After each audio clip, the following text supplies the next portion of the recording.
Hello बच्चों, मैं Tausif sir और मैं आज आपको पढ़ाने वाला हूं आपदा प्रबंधन का तीसरा चैप्टर, जिसका नाम है प्राकृतिक आपदा एवं प्रबंधन, भूकंप एवं सुनामी।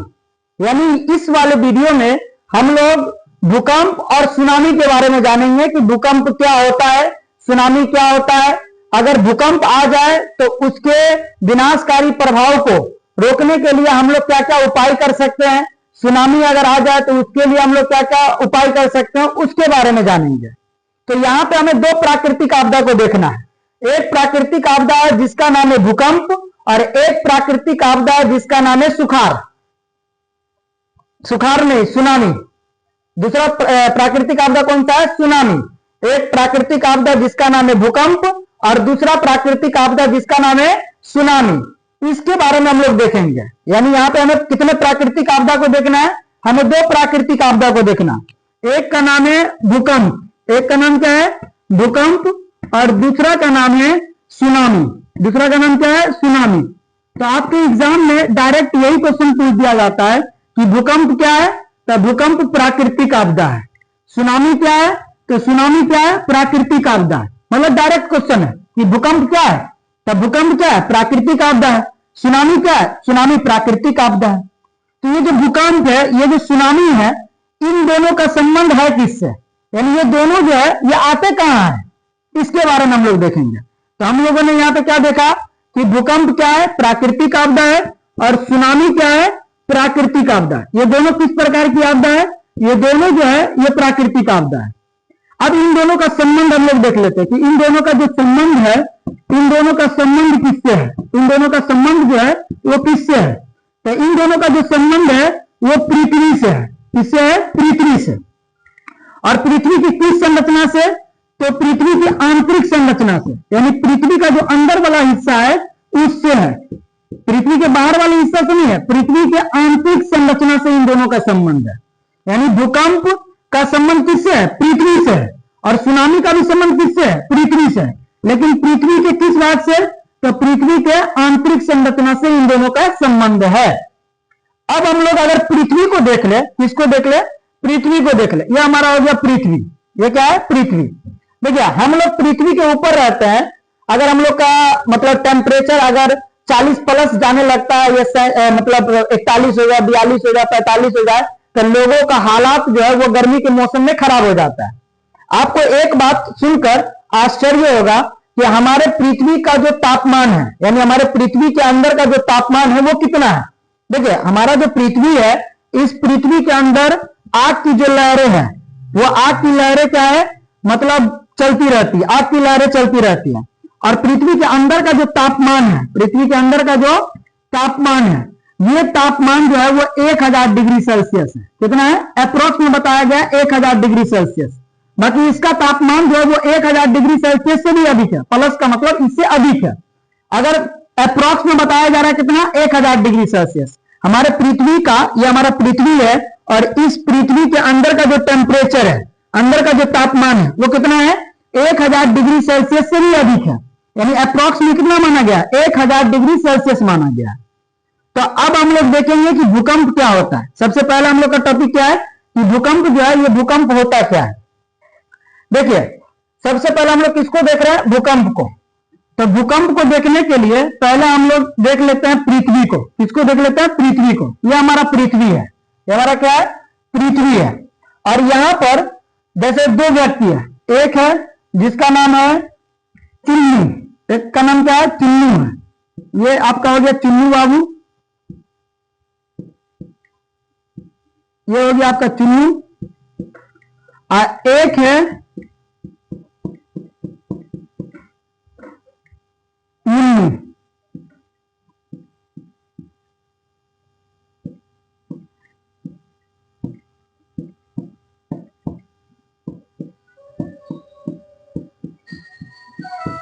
ये दो व्यक्ति है, ठीक है। ये पृथ्वी पर बेचारा अपना खेल रहा है।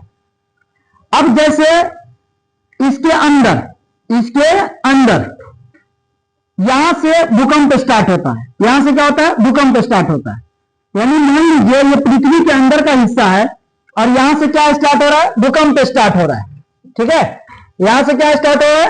भूकंप स्टार्ट हो रहा है, और भूकंप यहां से स्टार्ट हुआ, भूकंप यहां से क्या हुआ, स्टार्ट हुआ, और वो जाकर के इन दोनों के बीच में, इन दोनों के बीच में यहां पर लगा। ठीक है, तो इन दोनों को हम लोग पहले देख लेंगे। पहले हम लोग ये जान लेते हैं कि भूकंप होता क्या है। सबसे पहले हम लोग क्या जान लेते हैं कि भूकंप जो होता है वो भूकंप हम लोग कहते किसको है,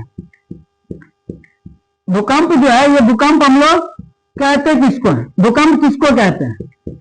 तो भूकंप का परिभाषा है कि जब पृथ्वी की तली में, यानी जो पृथ्वी का जो निचला हिस्सा, ये हमारा पृथ्वी है, ये हमारा क्या है, पृथ्वी है, और इस पृथ्वी के नीचे वाले क्षेत्र में, ये जो नीचे वाला क्षेत्र है, पृथ्वी के नीचे वाले क्षेत्र में अगर किसी प्रकार का दोलन होता है, यानी जब हमारी पृथ्वी हिलने लगती है, जब हमारी पृथ्वी डोलने लगती है, उस कंडीशन में, है कि नहीं, उस कंडीशन में जो कंपन उत्पन्न होता है, उस कंपन को हम लोग क्या बोलते हैं, भूकंप कहते हैं। इसका परिभाषा अगर हम लोग लिखे तो हम लोग इसका परिभाषा लिख सकते हैं कि पृथ्वी की तली में, तली मतलब उसका जो निचला वाला एरिया है, ये हमारा पृथ्वी है, और इस पृथ्वी का जो निचला एरिया है इसी को हम लोग बोलते हैं तली। क्या बोलते हैं, तली, या निचला क्षेत्र भी लिख सकते हैं।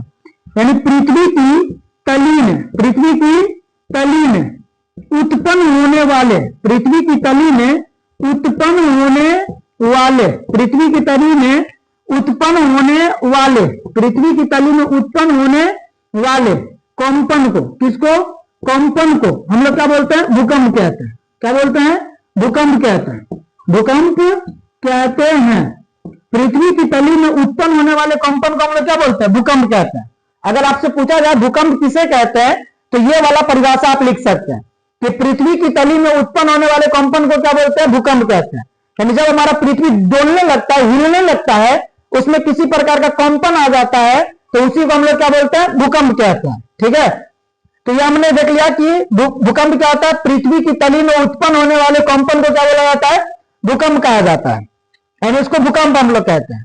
देखिए, भूकंप जो स्टार्ट होता है वो पृथ्वी के निचला संरचना से होता है, यानी जहां से, मतलब पृथ्वी का जो निचला संरचना है, तो यहां पे ये निचला संरचना है, पृथ्वी का ये कौन सा संरचना, निचला संरचना है, तो इसको हम लोग बोलते हैं भूकंप केंद्र। इसको क्या बोलते हैं, भूकंप केंद्र कहते हैं। इसको क्या बोलते हैं, भूकंप केंद्र कहते हैं। इसको क्या बोलते हैं, भूकंप केंद्र कहते हैं। क्या बोलते हैं, भूकंप केंद्र। यानी पृथ्वी के नीचे का वह जगह जहां से भूकंप जो होता है, यानी भूकंपीय कंपन जो होता है, यानी कंपन जो होता है वो उत्पन्न होता है, उसी को हम लोग बोलते हैं भूकंप केंद्र।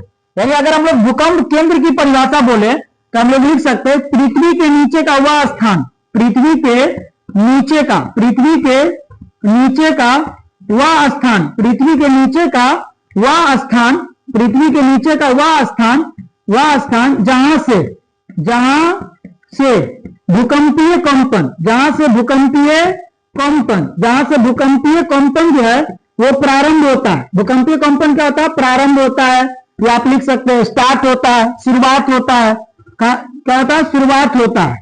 भूकंपीय कंपन जो है वो क्या होता है, शुरुआत होता है, तो उसी को हम लोग क्या बोलते हैं, भूकंप केंद्र कहते हैं। उसी को हम लोग क्या बोलते हैं, भूकंप केंद्र कहते हैं।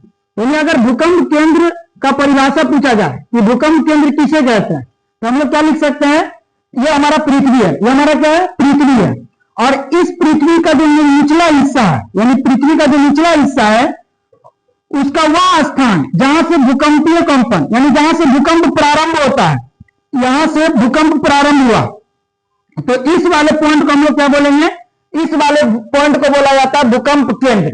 यानी जहां से भूकंप, सीधा बोले ना, भूकंप जहां से स्टार्ट होता है, जहां से भूकंप की शुरुआत होती है, उसको हम लोग क्या बोलते हैं, भूकंप केंद्र कहते हैं।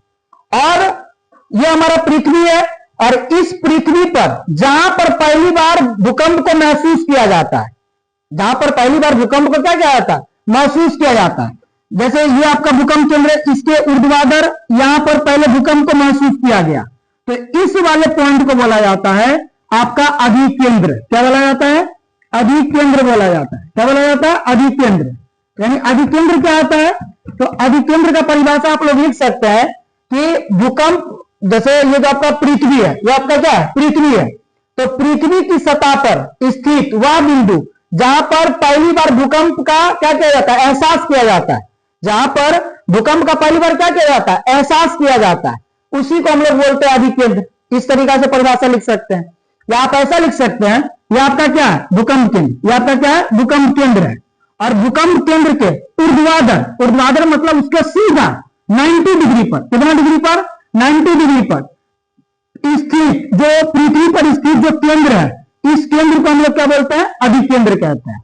यानी अगर हम लोग अधिकेंद्र का परिभाषा लिखे तो हम लोग लिख सकते हैं कि भूकंप केंद्र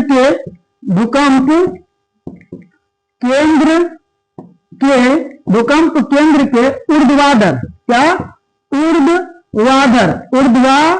ऊर्ध्वाधर मतलब कितना डिग्री, 90 डिग्री।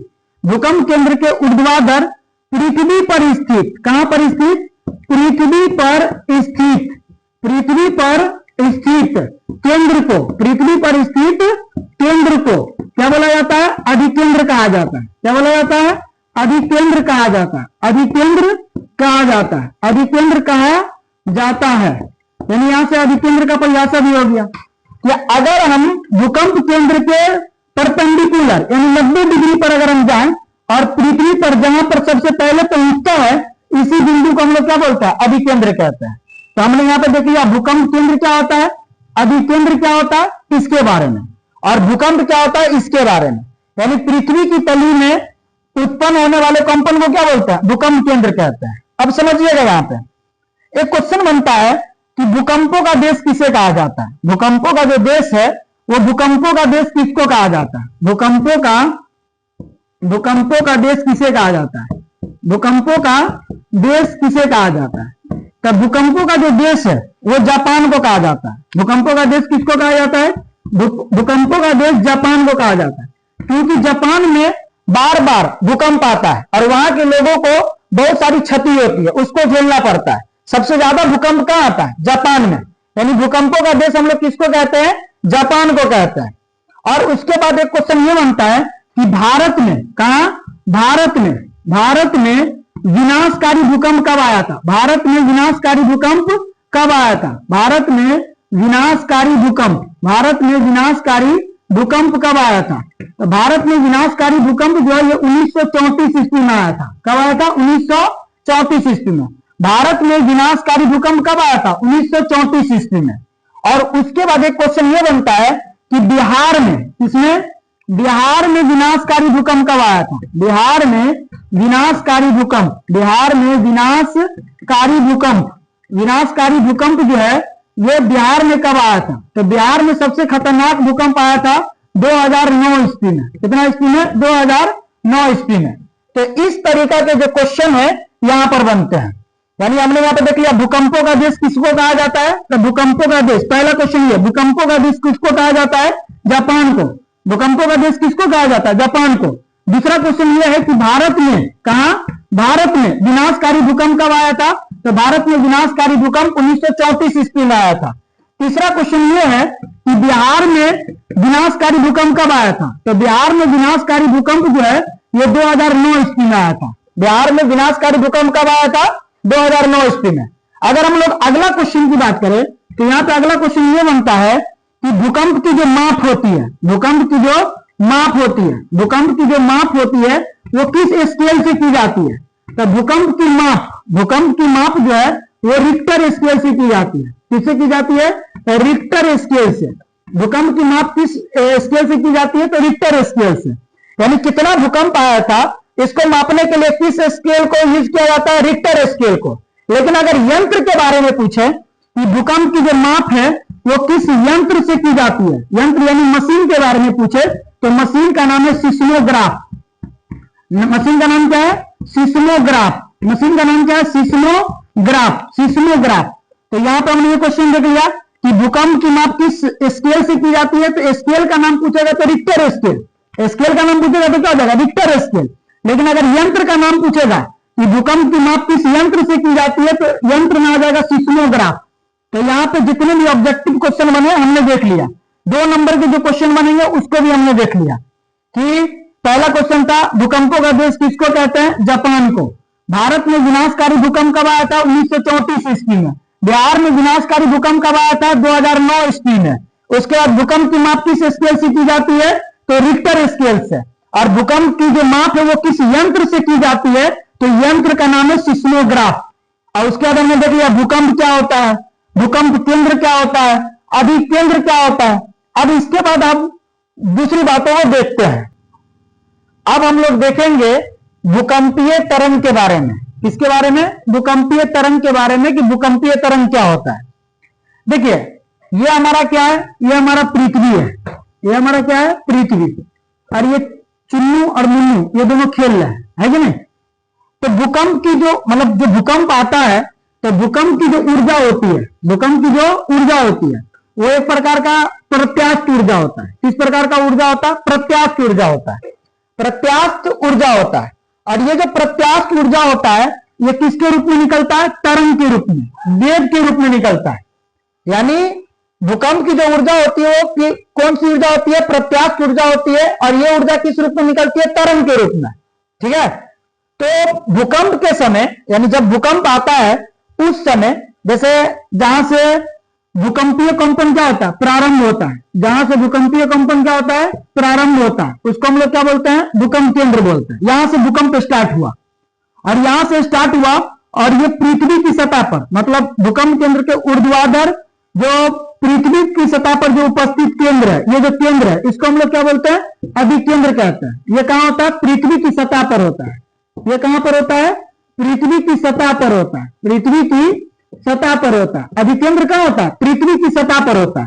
और भूकंप केंद्र कहां होता है? भूकंप केंद्र पृथ्वी के नीचे होता है, जहां से भूकंप का क्या होता है? प्रारंभ होता है, यानी भूकंप स्टार्ट होता है। तो यहां पर हम लोग समझेंगे कि भूकंप के समय, यानी जब भूकंप आता है उस समय उठने वाली जो तरंगें होती है, क्योंकि हम लोगों ने देख लिया कि भूकंप की जो ऊर्जा होती है वो किसके रूप में निकलती है? तरंग के रूप में। तो भूकंप के समय उठने वाले या उत्पन्न होने वाले तरंग को, किसके समय? भूकंप के समय उत्पन्न होने वाले तरंग को हम लोग क्या बोलते हैं? भूकंपीय तरंग कहते हैं। भूकंप के समय उत्पन्न होने वाले भूकंप के समय उत्पन्न होने वाले तरंग को भूकंप के समय उत्पन्न होने वाले तरंग को हम लोग क्या बोलते हैं? भूकंपीय तरंग कहते हैं। भूकंपीय तरंग कहते हैं। भूकंप के समय उत्पन्न होने वाले तरंग को हम लोग क्या बोलते हैं? भूकंपीय तरंग कहते हैं। भूकंपीय तरंग कहते हैं। भूकंप के समय उत्पन्न होने वाले तरंग को हम लोग क्या बोलते हैं? भूकंपीय तरंग। यानी जब यहां से भूकंप प्रारंभ होता है, कहां से? भूकंप केंद्र से, तो यहां से क्या निकलती है? तरंगे निकलती है। ठीक है। यहां से क्या निकलती है? तरंगे। भूकंप यहां से स्टार्ट होता है, तो ये यहां से जब स्टार्ट होता है तो यहां से तरंगे निकलती है। तो ये तरंगों को हम लोग क्या बोलते हैं? भूकंपीय तरंग कहते हैं। इस तरंगों को हम लोग क्या बोलते हैं? भूकंपीय तरंग। ठीक है। तो यहां से 3 प्रकार के भूकंपीय तरंग निकलते हैं। कितने प्रकार के? 3 प्रकार के। यानी अगर भूकंपीय तरंग की बात करें तो हम लोग देख लेंगे कि भूकंपीय तरंग कितने होते हैं? भूकंपीय तरंग जो होते हैं ये 3 होते हैं। भूकंपीय तरंग कितने होते हैं? भूकंपीय तरंग 3 होते हैं। भूकंपीय तरंग कितने होता है? भूकंपीय तरंग 3 होता है। एक का नाम जो सबसे पहले निकलता है उसको बोलते हैं पी तरंग। सबसे पहले कौन तरंग? पी तरंग। उसके बाद निकलता है एस तरंग, और सबसे लास्ट में निकलता है एल तरंग। यानी भूकंपीय तरंग कितने होते हैं? भूकंपीय तरंग 3 होते हैं। सबसे पहले निकलता है जिसको बोलते हैं पी तरंग, इसको हिंदी में बोलते हैं प्राथमिक तरंग। क्या बोलते हैं? प्राथमिक तरंग बोलते हैं। प्राथमिक तरंग को पी तरंग बोलते हैं। आप पी तरंग बोलो या प्राथमिक तरंग बोलो, बतवा सेम है, क्योंकि प्राथमिक को इंग्लिश में बोला जाता है प्राइमरी, और प्राइमरी का पहला लेटर क्या होता है? पी होता है। तो प्राथमिक तरंग बोलो या पी तरंग बोलो। दूसरा होता है जिसको हम लोग बोलते हैं द्वितीयक तरंग। कौन सा तरंग? द्वितीयक तरंग। दूसरा होता है द्वितीयक तरंग। द्वितीयक तरंग बोलो या द्वितीयक को इंग्लिश में बोला जाता है सेकेंडरी, यानी इसको एस तरंग भी बोलते हैं। क्या बोलते हैं? एस तरंग। और तीसरा होता है जिसको बोला जाता है दीर्घ तरंग। जिसको क्या बोला जाता है? दीर्घ तरंग। दीर्घ तरंग यानी एल तरंग। कौन सा तरंग? एल तरंग। दीर्घ तरंग बोलो या एल तरंग बोलो। तो यहां पे भूकंपीय तरंग कितने होते हैं? 3 होते हैं। पहला होता है प्राथमिक तरंग, दूसरा होता है द्वितीयक तरंग, और तीसरा होता है दीर्घ तरंग, जिसको एल तरंग के नाम से जानते हैं। ठीक है। यहां पे कितने प्रकार की तरंग है? 3 प्रकार की। एक हो गया पी तरंग, दूसरा हो गया एस तरंग, तीसरा हो गया एल तरंग।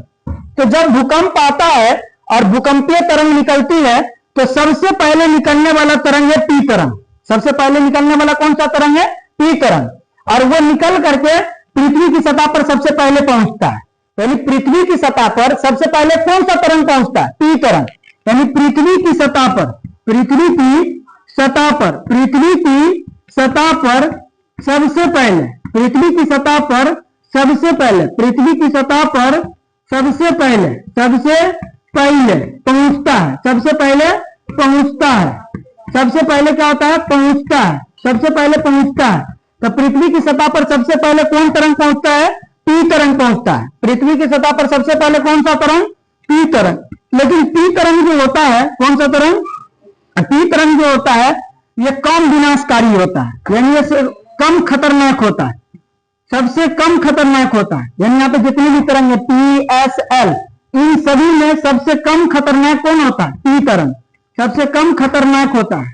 सबसे कम खतरनाक बोले या विनाशकारी, सबसे कम विनाश, यानी सबसे कम नुकसान किससे होता है? पी तरंग से। तो ये देख लिया। पी तरंग के पहुंचने के बाद सेकंड में कौन सा तरंग पहुंचता है? एस तरंग, जिसको हम लोग द्वितीयक तरंग बोलते हैं। तो सेकंड नंबर पी तरंग के बाद, किस तरंग के बाद? पी तरंग के बाद, पी तरंग के बाद कौन तरंग पहुंचता है? एस तरंग, एस तरंग। पी तरंग के बाद कौन तरंग पहुंचता है? एस तरंग। और पी तरंग से कम नुकसान देता है ये, यानी पी तरंग से, कौन तरंग से? पी तरंग से, पी तरंग से ज्यादा खतरनाक होता है कौन? एस तरंग। पी तरंग से ज्यादा खतरनाक होता है कौन? एस तरंग। एस तरंग जो होता है वो पी तरंग से क्या होता है? ज्यादा खतरनाक। और सबसे लास्ट में, सबसे लास्ट में कौन सा तरंग पहुंचता है? एल तरंग। पृथ्वी की सतह पर, पृथ्वी की सतह पर, पृथ्वी की सतह पर, पृथ्वी की सतह पर सबसे लास्ट में, सबसे लास्ट में, यानी सबसे अंत में, सबसे अंत में, यानी सबसे लास्ट में, सबसे लास्ट में पहुंचता है, सबसे लास्ट में पहुंचता है। सबसे लास्ट में कौन पहुंचता है? एल तरंग। और ये सबसे खतरनाक होता है, सबसे अधिक खतरनाक, सबसे ज्यादा खतरनाक, सबसे ज्यादा खतरनाक होता है कौन सा तरंग? एल तरंग। तो एल तरंग जो होता है ये सबसे ज्यादा खतरनाक होता है। तो आपके एग्जाम में क्वेश्चन पूछा जाता है कि पृथ्वी की सतह पर सबसे पहले पहुंचने वाला तरंग, तो पृथ्वी की सतह पर सबसे पहले पहुंचने वाला तरंग कौन सा तरंग है? पी तरंग। उसके बाद पी तरंग के बाद कौन तरंग पहुंचता है? एस तरंग। और सबसे लास्ट में एल तरंग। लेकिन सबसे लास्ट में एल तरंग पहुंचता है, लेकिन सबसे ज्यादा खतरनाक कौन होता है? एल तरंग। और सबसे कम खतरनाक कौन होता है? पी तरंग। तो हमने यहाँ पे भूकंपीय तरंगों को देख लिया कि कौन कौन से भूकंपीय तरंग जो होते हैं वो होते हैं। अब इसके बाद हम लोग देखेंगे कि सुनामी क्या होता है। ठीक है, अब हम लोग देखते हैं सुनामी को। किसको देख लेते हैं? सुनामी को। तो देखो सबसे पहला क्वेश्चन ये है कि सुनामी आता कहां है? सुनामी जो है, सुनामी आता कहां है? तो देखो सुनामी जो आता है वो समुद्र में आता है। कहां आता है? समुद्र में। मतलब ये आपका क्या हो गया? समुद्र हो गया। क्या हो गया? समुद्र। या आप बोल सकते हो महासागर। क्या बोल सकते हो? महासागर। यानी सुनामी जो आता है वो आता कहां है? समुद्र में, या उसी को आप लोग बोलते हैं महासागर में। यानी आपका सबसे पहला क्वेश्चन यही बनता है कि समुद्र किस स्थान पर आता है, मतलब सॉरी सुनामी जो आता है, सुनामी किस स्थान पर आता है? तो सुनामी जो है वो आपका कहां आता है? समुद्र में आता है। यानी जब समुद्र की तली में, यानी जब समुद्र का जो निचला वाला एरिया होता है, ये आपका समुद्र है, और ये समुद्र में क्या पूरा पानी भरा हुआ है, पूरा पानी क्या भरा हुआ है, और इसकी तली में, इसकी तली में अगर कंपन उत्पन्न होता है, यानी मतलब दोलन उत्पन्न होता है, तो उसको हम लोग क्या बोलते हैं? सुनामी बोलते हैं।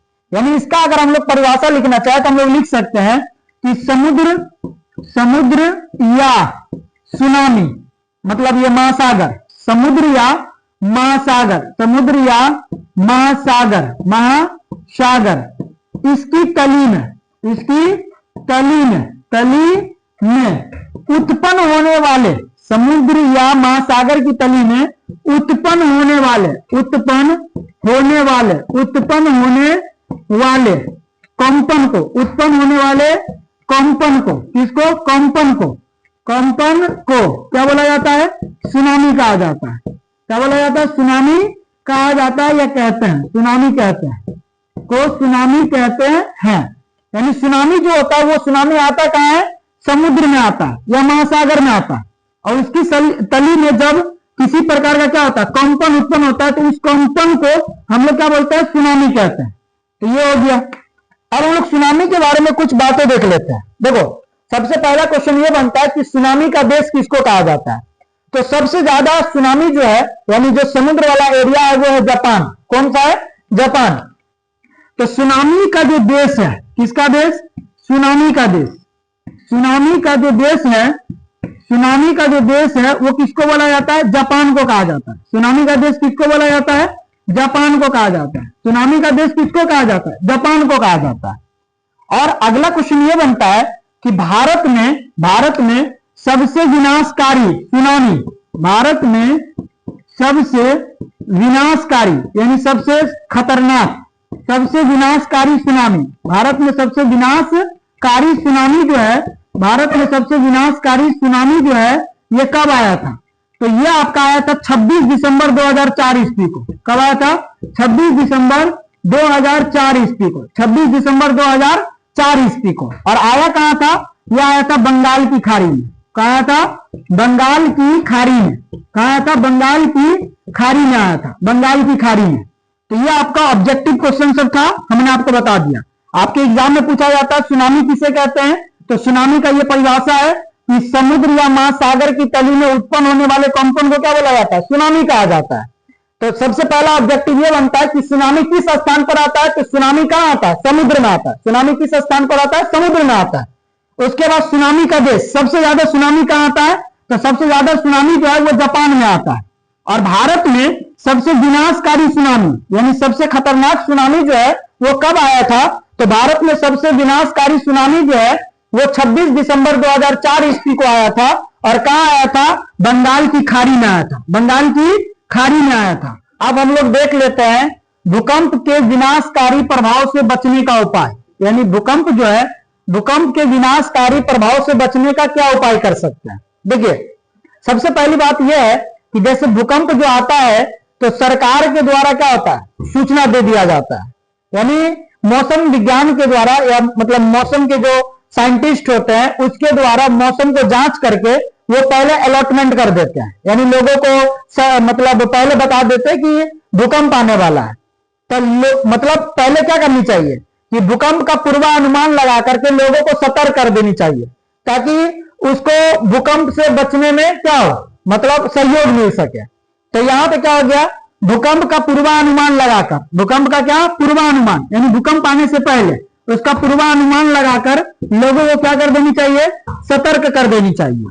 उसके बाद दूसरा है कि भूकंप प्रभावित क्षेत्रों में, यानी भूकंप जहां पे जो एरिया में भूकंप ज्यादा आता है कि नहीं, भूकंप प्रभावित क्षेत्रों में, भूकंप प्रभावित क्षेत्रों में, भूकंप प्रभावित क्षेत्रों में, क्षेत्रों में जो भवन यानी मकान जो है, मकान जो है वो भूकंप अवरोधी होनी चाहिए। भूकंप मकान जो है वो भूकंप अवरोधी होनी चाहिए, मतलब भूकंप अवरोधी होनी चाहिए। कैसी होनी चाहिए? भूकंप अवरोधी। यानी जिस एरिया में भूकंप आता हो उस एरिया में अगर हम लोग मकान बनाए, मकान यानी घर बनाए, तो वो घर जो है वो भूकंप अवरोधी होनी चाहिए। यानी इससे भूकंप पर देखो असर तो पड़ेगा लेकिन इतनी ज्यादा फर्क नहीं पड़नी चाहिए। तो इसके लिए जो मकान होनी चाहिए वो मकान का जो आकृति होना चाहिए, मकान का जो आकृति होनी चाहिए वो आयताकार होनी चाहिए। क्या होनी चाहिए? आयताकार होनी चाहिए, या आप बोल सकते हो वर्गाकार होनी चाहिए। किस तरीका का होना चाहिए? वर्गाकार। आपकी किताब में यानी आपका जो एनसीईआरटी का बुक है उसमें मकान की आकृति कैसा बताया गया? आयताकार। अगर वर्गाकार भी होगा तो कोई फर्क नहीं पड़ेगा, है कि नहीं। आपको पूछा जाए कि भूकंप प्रभावित क्षेत्रों में मकान का निर्माण कैसा होना चाहिए, तो आपको क्या टिक लगाना? आयताकार टिक लगाना कि मकान का जो आकृति होना चाहिए वो कैसा होना चाहिए? आयताकार। उसके बाद हम लोग अगला देखते हैं कि भूकंप आते ही, यानी अगर भूकंप आए तो भूकंप आते ही आपको खुले मैदान की ओर भागनी चाहिए। यानी जहां पर बिल्डिंग यानी मकान सब जो हो वो ना हो, खुले मैदान की ओर भागनी चाहिए। किधर भागनी चाहिए? खुले मैदान की ओर भागनी चाहिए, खुले मैदान की ओर भागनी चाहिए। अगर मान लीजिए आप मतलब किसी घर में मतलब भूकंप आ गया और किसी आप घर में है, मतलब किसी घर में है, मान लीजिए कि ये आपका घर है, ये क्या है? ये घर है, ठीक है। तो आपको करना ये है कि भूकंप अगर आ जाए तो जो चौकी वल्की होता है, यानी चौकी जो होता है उस चौकी के नीचे छुप जाना है। या आप ऐसा भी कर सकते हैं कि जैसे मतलब दीवार का जो कोना होता है, दीवार का जो कोना होता है, जैसे ये मान लीजिए आपका दीवार का कोना है कि नहीं, तो इस कोना के नीचे आपको छुप जाना है, ताकि अगर मकान गिरे भी ना तो कोना का जो उस पेंदी में हम रहे तो हम बच जाए। यानी अगर आप मान लीजिए घर के अंदर है तो आपको किसके मतलब किसके यहाँ पे जाना है, कोना के पास। लेकिन वैसा कोना जैसे अब जैसे भारतीय घर का एक डिजाइन हो गया हुआ है कि वो छज्जी निकाल देता है। क्या निकाल देता है? छज्जी, छज्जा जिसको बोलते हैं ना, छज्जा निकाल देता है। तो उस छज्जा के नीचे नहीं जाना, जिस साइड में छज्जा ना हो उस साइड में आपको जाना है, ताकि अगर मकान गिरे भी तो आप उस कोना में क्या हो मतलब आराम से रह जाए, आप पर उसका कोई इफेक्ट नहीं पड़ेगा। तो ये आपका हो गया, ठीक है। तो यहां से आपने देख लिया कि भूकंप के विनाशकारी प्रभाव से बचने का उपाय। अब हम लोग देख लेते हैं सुनामी के विनाशकारी प्रभाव से बचने का उपाय। सबसे बड़ी बात यह है कि सुनामी जो आता है वो आता कहां है? समुद्र में। और अगर बिहार में पूछा जाए कि बिहार में सुनामी का क्या प्रभाव पड़ेगा, तो कोई प्रभाव नहीं पड़ेगा, क्योंकि हमारे मतलब बिहार में कोई भी समुद्र नहीं है कि नहीं। तो यहां पे समझनी चाहिए, यहां पे अब हम लोग यहां पे समझेंगे कि सुनामी के विनाशकारी प्रभाव से बचने का क्या उपाय है। तो सबसे पहला उपाय यह है कि अगर आप समुद्र के किनारे घर बना रहे हैं तो घर तो बनाइए, लेकिन समुद्र के जो निकट है वो कंक्रीट का मोटा दीवार दे दीजिए। मोटा दीवार इसलिए ताकि आपके घर पर वो जो समुद्र में लहरें उठती है, पानी का जो लहरें उठती है, उस लहर का प्रभाव आपके घर के दीवार पर कम से कम पड़ सके, आपके घर पर उसका इफेक्ट ना हो। क्योंकि जब आप समुद्र के निकट में अगर कंक्रीट का मोटा दीवार बना दीजिएगा तो लहरें उस पर ज्यादा इफेक्ट करेगा, आपके घर पर कम इफेक्ट पड़ेगा। उसके बाद समुद्र के किनारे मैंग्रोव झाड़ी, मैंग्रोव झाड़ी यानी मैंग्रोव एक पेड़ का नाम है, अगर उस झाड़ी को अगर हम लोग उसके किनारे लगा देते हैं तो समुद्री लहरें जो है उसका इफेक्ट हमारे घर पे कम पड़ेगा। दूसरी बात, समुद्र के किनारे रहने वाले लोगों को विशेष प्रशिक्षण देना चाहिए। लोगों को क्या देना चाहिए? प्रशिक्षण देना चाहिए, प्रशिक्षण देना चाहिए ताकि वो समुद्री लहर से किस प्रकार बच सके, ठीक है। तो हमने इस चैप्टर को पूरा कंप्लीटली देख लिया और किस तरीका के क्वेश्चन बनते हैं उसको भी देख लिया। अगर आपको इस वीडियो में किसी प्रकार का दिक्कत लगे तो आप सवाल कीजिएगा, आपको जवाब मिल जाएगा, ठीक है। Thank you.